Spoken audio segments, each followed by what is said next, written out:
اللہ رب العزت کے خوف کی وجہ سے گناہ چھوڑنے پر ملنے والے اجر کے بارے میں۔ محترم المقام، اللہ رب العزت کی ناراضگی کا خوف، اللہ رب العزت کی دوری کا خوف انسان کے باطن کو دھو ڈالتا ہے، انسان کے روحانی نور کو جلا بخشتا ہے، انسان کے مردہ دلوں کو حیات دیتا ہے، انسان کے اندر کو ایسے دھوتا ہے۔ اللہ رب العزت کا خوف کہ مولا کہیں ناراض نہ ہو جائے، جیسے آپ میلے کچیلے کپڑے کسی اچھے پاؤڈر سے دھو کر صاف ستھرا اور اجلا کر دیتے ہیں، یوں سمجھیں کہ اللہ رب العزت کا خوف کہ مولا کہیں ناراض نہ ہو جائے، یہ آپ کے باطن کو دھونے کا کام کرتا ہے، اور آنکھ سے نکلا ہوا خوف الہی سے آنسو، ایک چھوٹا سا آنسو کل قیامت کے دن شہیدوں کے خون کے برابر تولا جائے گا، شہیدوں کے خون کے برابر تولا جائے گا۔ اور تاجدار کائنات صلی اللہ تعالی علیہ وآلہ وسلم نے ارشاد فرمایا، جس کی آنکھ سے بھی اللہ رب العزت کے خوف سے ایک چھوٹا سا آنسو نکلا، چھوٹا سا آنسو، وہ چاہے مکھی کے سر کے برابر ہی کیوں نہ ہو۔ اب مکھی کا سر کتنا ہے؟ بالکل چھوٹا سا۔ فرمایا مکھی کے سر کے برابر ہی کیوں نہ ہو، اس آدمی کا جس کی آنکھ سے یہ نکلا ہے، جہنم میں جانا ایسا ناممکن ہے جیسا کہ دہیا ہوا دودھ اپنے تھنوں میں جانا اس کا ناممکن ہے۔ اب دہیا ہوا دودھ تھنوں میں تو واپس نہیں جا سکتا نا۔ فرمائے جس طرح اس دودھ کا واپس جانا اپنے تھنوں میں ناممکن ہوتا ہے، اس طرح اس آدمی کا جہنم میں جانا بھی ناممکن ہے۔ آقا نے یہ ایک مثال دے دی ہے۔ اور کل قیامت کے دن جہنم سے ایک آگ اٹھے گی، جہنم سے ایک آگ اٹھے گی جو مسلسل امت مصطفیٰ کی طرف بڑھے گی۔ امت مصطفیٰ جہنم کی آگ کو نمازیوں کا واسطہ دیں گے، کہیں گے تجھے نمازیوں کا واسطہ، واپس چلی جا۔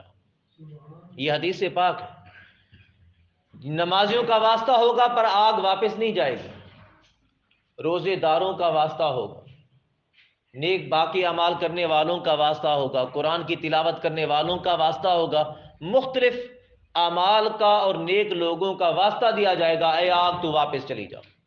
مگر آگ مسلسل ہی امت مصطفیٰ کی طرف بڑھتی چلی جائے گی، بڑھتی چلی جائے گی،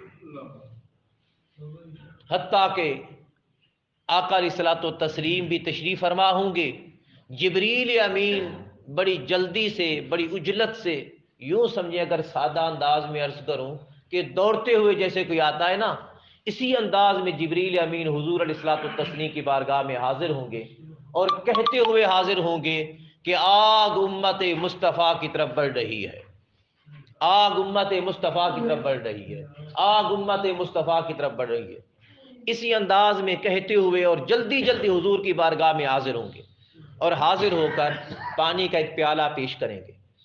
جب پانی کا پیالہ پیش کریں گے اور ساتھ عرض کریں گے آقا اس پانی سے آگ پر چھینٹے ماریں،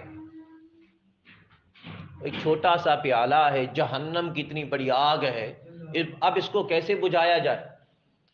جبریل امین عرض کریں گے آقا اسی پانی سے جہنم کی آگ پر چھینٹا ماریں۔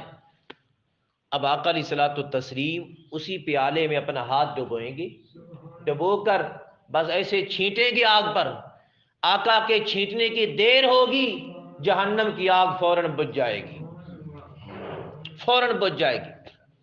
آقا علیہ الصلوۃ والتسلیم پوچھیں گے جبریل امین سے، جبریل بتا یہ کس چشمے کا پانی لایا ہے، کہاں سے یہ پانی لایا تھا تو؟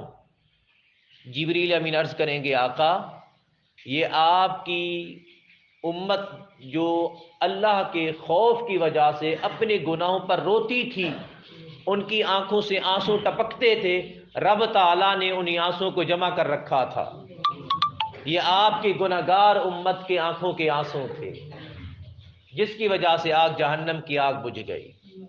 سو محترم المقام، رب تعالیٰ کے خوف کی وجہ سے آنکھ سے نکلا ہوا آنسو جہنم کی آگ بجھا دیتا ہے، جہنم کی آگ بھی بجھا دیتا ہے۔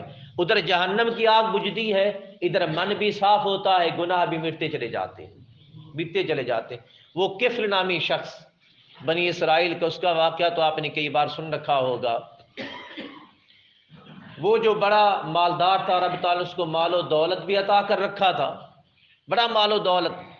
اس کے قریب ایک عیالدار شخص رہتا تھا، بڑا غریب تھا، اس کے گھر کھانے کا کچھ نہیں تھا۔ اپنی عورت کو بھیجتا ہے کہ کفل کے گھر جا، کچھ کھانے کے لیے لے کے آ۔ اس کی عورت جب کفل کے گھر جاتی ہے تو کفل اپنی خواہش کا اظہار کرتا ہے۔ اس نے کہا نہیں، میں اللہ کے خوف سے ڈرتی ہوں، بھوکی ہوں پر پیشہ ور نہیں۔ واپس چلے جاتے، جب اپنے بھوکے بلکتے ہوئے بچوں کو دیکھتی ہے، سسکتی ہوئے چہرے سے آنسو ٹپکتے ہوئے اپنی اولاد کو دیکھتی ہے، تو پلٹ کر واپس آ جاتی ہے، کہتی ہے کفل میرے بچے بھوکے ہیں، تو اپنی پیاس بجھا، مجھے کھانا دے۔ جب وہ ایک کمرے میں بند ہوتے ہیں تو عورت کا جسم لرزنا شروع ہو جاتا ہے، کانپتی ہے۔ وہ پوچھتا ہے کہ اب تیرے اور میرے بغیر یہاں کوئی نہیں ہے۔ وہ بندی کہتی ہے کون کہتا ہے کوئی نہیں، ایک تو ہے، دوسری میں ہوں، تیسرا ہمارا خدا ہے، ہمارا خدا دیکھنے والا ہے، موجود ہے۔ وہ کفل کہتا ہے کہ میرے رب نے مجھے سب کچھ عطا کیا ہے، اور تو اتنی نادار مفلس غریب عورت جس کو بچوں کی بھوک یہاں تک لائی ہے، تو اتنا ڈرتی ہے، میں کیوں نہ خدا کا خوف رکھوں؟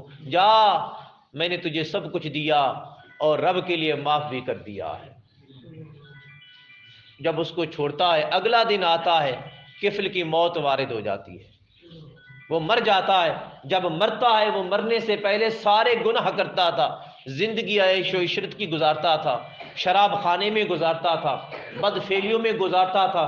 جب وہ مرا، بنی اسرائیل والے اس کے دروازے پر آئے، رب تعالیٰ نے اس کے دروازے پر لکھ دیا، رب نے کفل کے سارے گناہوں کو معاف فرما دیا ہے۔ اس کے سارے گناہ معاف ہو گئے، کس وجہ سے؟ ایک گناہ چھوڑنے کی وجہ سے۔ وہ ایک گناہ جو اللہ کے خوف کی وجہ سے چھوڑ دیا، اس نے اللہ کے خوف کی وجہ سے چھوڑ دیا۔ یارو، اللہ کے خوف کی وجہ سے ملنے والا گناہ اگر بندہ چھوڑ دے تو رب تعالیٰ کی بارگاہ میں اس کی بڑی قیمت ہے۔ وہ انمول ہیرا ہے، وہ انمول موتی ہے۔ یاد رکھیے گا، گناہگار کا اللہ کے خوف میں چھوڑنے والا گناہ کا اجر، گناہگار کے، یہ میرے الفاظ یاد رکھنا، گناہگار جب اللہ کے خوف میں گناہ چھوڑ دیتا ہے تو اس کا اجر ولی کی زندگی کی عبادت سے زیادہ ہو جاتا ہے، ولی کی زندگی کی عبادت سے بڑھ جاتا ہے۔ کبھی ایسا کر کے دیکھیں، پھر دیکھیں کہ اللہ رب العزت کی رحمت پہاڑ بن کر ہم پر کیسے برستی ہے۔ دنیا بھی سکھی ہو جائے گی اور آخرت بھی آسان ہو جائے گی۔ سو دعا ہے کہ رب تعالی ہمارے اندر کے باطن کو دھوئے، اور رب تعالی ہمیں اپنا خوف عطا فرمائے، اور ایسا خوف عطا فرمائے جس خوف میں ہماری آنکھیں برستی ہوں اور دل لرزتے ہوں اور من دھلتا ہو، اور ایسا خوف عطا فرمائے جو جہنم کی آگ کو بجھا دے اور ہماری بخشش کا سامان بن جائے، اور کل قیامت کے دن اللہ اور اللہ کے رسول کے سامنے سرخروئی کا سبب بن جائے۔